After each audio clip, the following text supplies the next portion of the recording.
Halo semua, Shalom.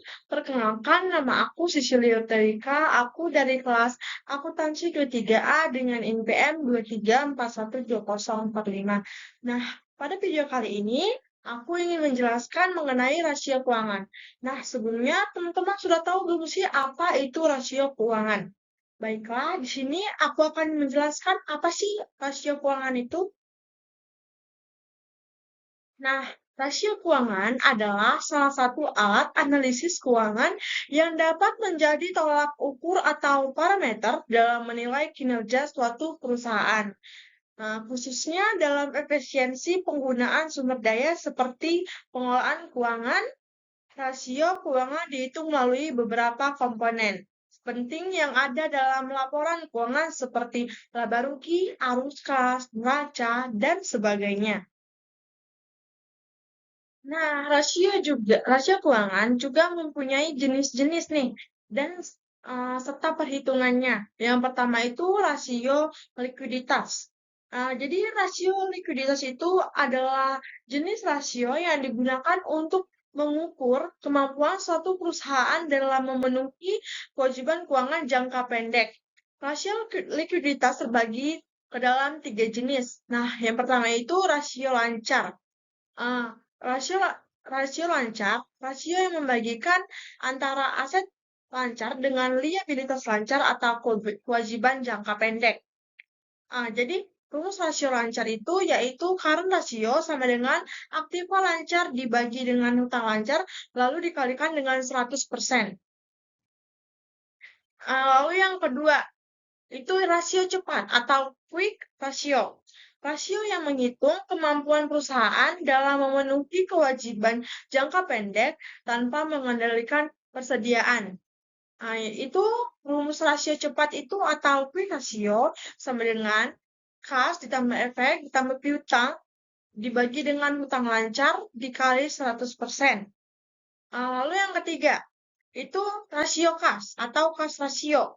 Jadi, rasio keuangan yang mengukur kemampuan perusahaan untuk membayar liabilitas jangka pendek dengan kas yang dimiliki.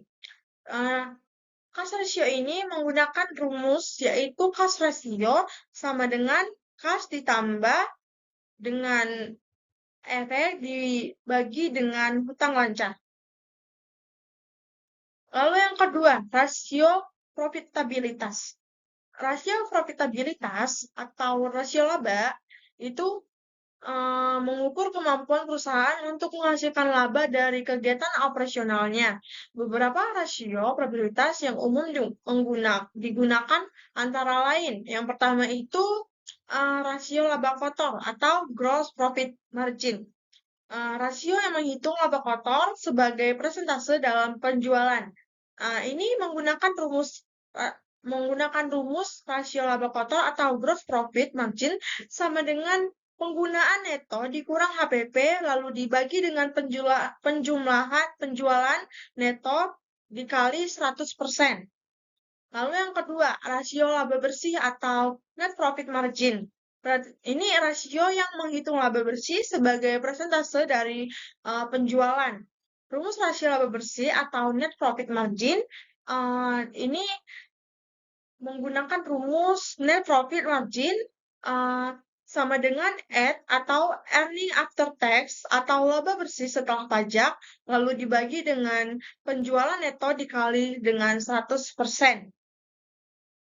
Selanjutnya, rasio laba operasi atau operating income ratio, yaitu rumus rasio yang digunakan untuk menghitung pendapatan laba operasi sebelum bunga dan pajak dari penjualan. Ini rumusnya yaitu dengan operating income ratio sama dengan penjualan neto dikurang HPP atau dikurang dengan EBIT lalu dibagi dengan penjualan neto, lalu dikali dengan 100%. EBIT merupakan earning before interest and taxes atau pendapatan sebelum bunga dan pajak.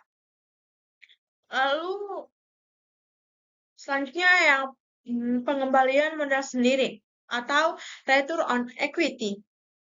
Ini yaitu rasio yang menghitung laba bersih sebagai persentase dari ekuitas atau dengan kata lain mengukur kemampuan perusahaan dalam mendapatkan laba bersih berdasarkan ekuitas yang ada. Ini menggunakan rumus yaitu return on equity sama dengan N dibagi dengan jumlah equity lalu dikali dengan 100%. Selanjutnya yaitu return of investment, yaitu rasio yang menghitung jumlah keuntungan yang berhasil didapatkan oleh perusahaan untuk menutup biaya investasi yang sudah dikeluarkan, yaitu menggunakan rumus return of investment sama dengan N dibagi dengan jumlah aktiva lalu dikali dengan 100%. Selanjutnya return on net worth, yaitu rasio keuangan yang digunakan untuk mengukur laba yang berhasil dihasilkan untuk pendapatan pemegang saham dari modal sendiri yang digunakan. Ini menggunakan rumus return on net worth sama dengan X dibagi dengan jumlah modal sendiri lalu dikalikan dengan 100%. Nah, lalu yang ketiga, rasio solvabilitas. Rasio solvabilitas atau solvency ratio itu mengukur kemampuan perusahaan untuk memenuhi kewajiban keuangan jangka panjangnya. Beberapa rasio solvabilitas yang umumnya digunakan antara lain yang pertama rasio hutang terhadap ekuitas atau debt to equity ratio, yaitu rasio yang membandingkan total hutang dengan ekuitas. Nah, jadi rasio yang membandingkan total dan hutang ini mempunyai rumus rasio, yaitu debt to equity ratio sama dengan total kewajiban dibagi dengan ekuitas pemegang saham. Lalu selanjutnya rasio utang terhadap aset. Rasio yang mengukur jumlah aset perusahaan yang dibiayai oleh kreditur. Jika rasio ini tinggi, maka bisa dikatakan perusahaan tersebut memiliki kelemahan secara finansial, di mana mereka cenderung bergantung pada hutang. Ya, ini menggunakan rumus rasio utang terhadap aset sama dengan total kewajiban dibagi dengan total aset. Lalu yang keempat, yaitu rasio aktivitas. Nah, rasio aktivitas atau activity ratio mengukur efisiensi perusahaan dalam menggunakan sumber daya operasionalnya. Beberapa rasio aktivitas yang umum digunakan antara lain rasio perputaran piutang atau akun receivable turnover, yaitu rasio yang mengukur beberapa kali piutang perusahaan berputar dalam 1 tahun. Ini menggunakan rumus perputaran piutang atau akun receivable turnover sama dengan penjualan dibagi dengan piutang rata-rata lalu dikalikan dengan 100%. Lalu selanjutnya rasio perputaran persediaan atau inventory turnover ratio, yaitu rasio yang mengukur beberapa kali persediaan perusahaan berputar dalam 1 tahun. Ini menggunakan rumus rasio perputaran persediaan atau inventory turnover ratio sama dengan penjualan dibagi dengan persediaan lalu dikalikan dengan 100%. Nah, selanjutnya juga ada rasio perputaran aktiva tetap atau fixed asset turnover, yaitu rasio keuangan yang mengukur dan mengevaluasi kinerja perusahaan dalam memanfaatkan aktiva tetap untuk meningkatkan penjualan. Jika nilai yang ada semakin besar, maka pengelolaan yang ada semakin efektif.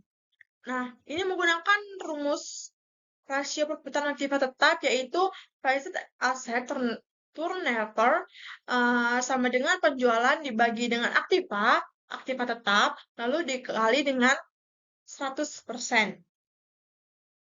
Selanjutnya ada rasio perputaran rata-rata tagihan atau average collection turnover. yaitu rasio yang digunakan untuk mengukur berapa lamanya waktu yang dibutuhkan bagi perusahaan untuk menerima tagihan dari konsumen dalam 1 tahun. Ini menggunakan rumus yaitu average collection turnover sama dengan piutang dikali dengan 365 hari, baru dibagi dengan penjualan lalu dikalikan dengan 100%. Lalu yang terakhir yaitu rasio perputaran modal kerja atau working capital turnover, yaitu rasio yang digunakan untuk mengukur tingkat perputaran modal kerja bersih dengan cara membandingkan aktiva lancar dengan hutang lancar terhadap penjualan lama selama satu periode. Ini menggunakan rumusnya yaitu rasio, rasio perputaran modal kerja atau working capital turnover sama dengan penjualan dibagi dengan aktiva lancar, lalu dikurang dengan hutang lancar, lalu dikalikan dengan 100%. Nah, adapun manfaat dari rasio keuangan. Yang pertama itu mengukur kinerja keuangan. Yang kedua, menentukan kemampuan membayar hutang. Yang ketiga, membandingkan kinerja perusahaan dengan kompetitor. Yang keempat, sebagai bahan evaluasi dan pengambilan keputusan. Lalu yang terakhir, membantu memprediksi kinerja di masa depan.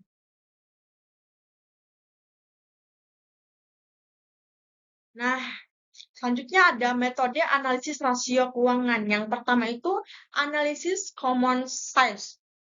Jadi metode analisis common size membandingkan perubahan pada berbagai pos laporan keuangan dengan jumlah aktiva, pasiva, dan penjualan. Lalu menyajikan dalam bentuk persentase.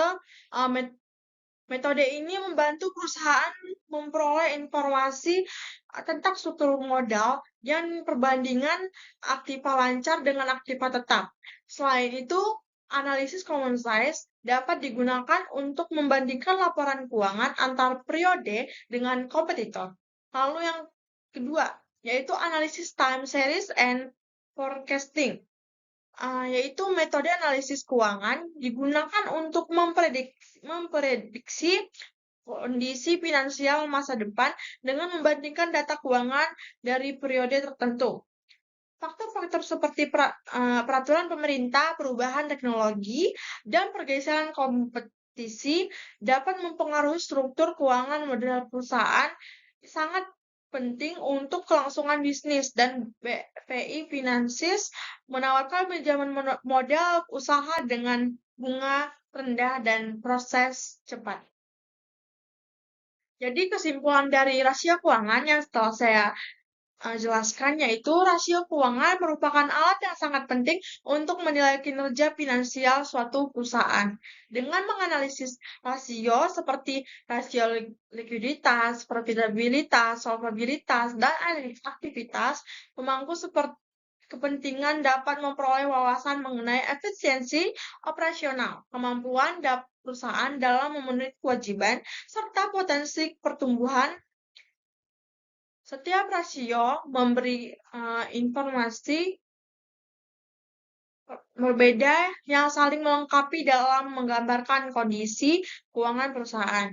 Secara keseluruhan, analisis rasio keuangan memungkinkan perusahaan untuk memahami kekuatan dan kelemahan, serta membantu dalam perencanaan strategis dan pengambilan keputusan.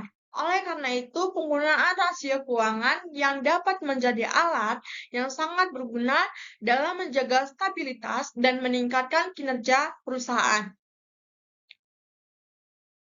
Nah, itu adalah sedikit penjelasan mengenai rasio keuangan dari saya. Semoga bermanfaat untuk teman-teman sekalian, dan jangan lupa like video saya dan subscribe. Jika saya ada salah kata, saya mohon maaf. Saya akhiri. Shalom.